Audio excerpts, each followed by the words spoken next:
Welcome to ZKTeco India official YouTube channel. Today I am going to explain how to connect the ZKTeco EM lock with F18 standalone device and RS485 reader for the anti-passback purpose. So for that now I am going to explain how to do the connection. You can see here. From the ZKTeco EM lock, negative should be connected with the 12V power supply negative and positive should be connected with the F18 device NC. From the device COM should be connected with the 12V power supply positive. This is how we will connect the ZKTeco EM lock with the F18 device. Now I am going to explain how to connect the RS485 reader with the F18 device. From the RS485 device, RS485 negative should be connected with the F18 device RS485B and reader RS485 positive should be connected with the RS485A. And this reader requires 12V power supply, so for that I have given the external 12V power supply. For that we should connect RS485 reader positive should be connected with the positive and ground should be connected with the negative. This I will do the connection. Now you can see here. In device we should do some settings. For that we should go for the main menu.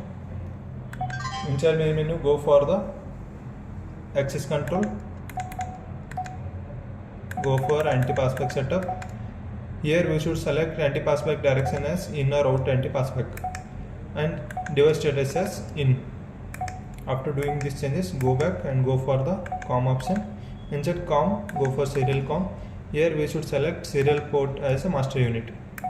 These are settings we should do in the device. I am using the F18 device for the in purpose and RS485 reader for the out purpose. I already registered one user in the device. I am doing punch through in device now. Verification successful and EM lock opened. It will close after 5 seconds. I set the timing.